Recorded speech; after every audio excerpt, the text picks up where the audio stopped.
ಇರಾಕ್ನಲ್ಲಿರುವಂತಹ ಅಮೆರಿಕದ ವಿವಿ ಮೇಲೆ ದಾಳಿಯನ್ನ ಮಾಡಲಾಗಿದೆ. ಅಮೆರಿಕದ ವಿವಿ ಮೇಲೆ ಇರಾನ್ ಸೇನೆ ಡೆಡ್ಲಿ ದಾಳಿಯನ್ನ ಮಾಡಿರುವಂತದ್ದು. ಅಮೆರಿಕ ವಿವಿ ಮೇಲೆ ಇರಾನ್ನಿಂದ ಮಿಸೈಲ್ ಅಟ್ಯಾಕ್ ಅನ್ನ ಮಾಡಲಾಗಿದೆ.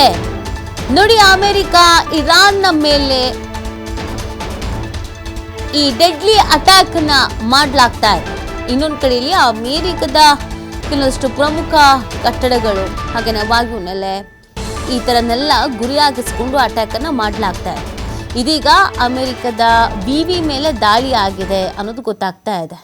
ಅಮೆರಿಕದ ವಿವಿ ಮೇಲೆ ಇರಾನ್ ಸೇನೆ ಡೆಡ್ಲಿ ದಾಳಿಯನ್ನು ಮಾಡ್ತಾ ಇರೋದು. ಅಮೆರಿಕ ವಿವಿ ಮೇಲೆ ಇರಾನ್ನಿಂದ ಮಿಸೈಲ್ ದಾಳಿಯನ್ನು ಮಾಡಲಾಗಿದೆ.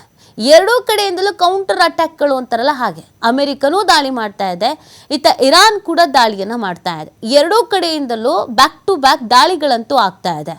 ಇನ್ನು ನೋಡಿ, ಮಧ್ಯದಲ್ಲಿ ಇವರು ನಾವು ಮಾತುಕತೆ ಮಾಡ್ತಾ ಇದ್ದೀವಿ, ಸಂಧಾನ ನಡೀತಾ ಇದೆ, ಒಪ್ಪಂದ ಆಗ್ತಾ ಇದೆ, ಎಲ್ಲ ಸರಿದಾರಿಲಿ ಬರ್ತಾ ಇದೆ ಅಂತ ಹೇಳ್ತಾ ಇದ್ದಾರೆ. ಬಟ್ ಇವ್ರು ಮಾಡಿದ್ರು ಅಂತ ಅವ್ರು ಮಾಡಿದ್ರು ಅಂತ ಇವರು ಬ್ಯಾಕ್ ಟು ಬ್ಯಾಕ್ ಈ ಅಟ್ಯಾಕ್ಸ್ಗಳನ್ನು ಮಾಡ್ಕೊಂಡು ಹೋಗ್ತಾ ಇರೋದನ್ನು ನಾವು ಗಮನಿಸ್ತಾ ಇದ್ದೀವಿ. ಅಮೆರಿಕ ವಿವಿ ಮೇಲೆ ಇರಾನ್ನಿಂದ ಮಿಸೈಲ್ ದಾಳಿಯನ್ನು ಮಾಡಿರುವಂಥದ್ದು. ಇದಕ್ಕೆ ಪ್ರತಿಕಾರವಾಗಿ ಅಮೆರಿಕ ಏನು ಮಾಡುತ್ತೆ, ಅಮೆರಿಕ ಮಾಡೋದಕ್ಕೆ ಪ್ರತಿಕಾರವಾಗಿ ಇರಾನ್ ಏನು ಮಾಡುತ್ತೆ, ಹೀಗೆ ಯುದ್ಧ ಇನ್ನೊಂದಷ್ಟು ದಿನ ಮುಂದುವರಿಯುತ್ತಾ? ಈಗ ಆಲ್ರೆಡಿ 1 ತಿಂಗಳು 1 ದಿನ ಕಳೆದೇ ಹೋಗಿದೆ. ಆದರೆ ಇನ್ನೂ ಯುದ್ಧದ ತೀವ್ರತೆ ಅನ್ನೋದು ಅಥವಾ ಈ ಅಟ್ಯಾಕ್ಸ್ಗಳನ್ನು ಮಾಡ್ತಾ ಇದ್ದಾರಲ್ಲ, ಇದರದ್ದು ತೀವ್ರತೆ ಅನ್ನೋದು ಮತ್ತಷ್ಟು ಜಾಸ್ತಿನೇ ಆಗ್ತಾ ಇದೆ ಹೊರತು ಕಡಿಮೆ ಅಂತೂ ಆಗ್ತಾ ಇಲ್ಲ.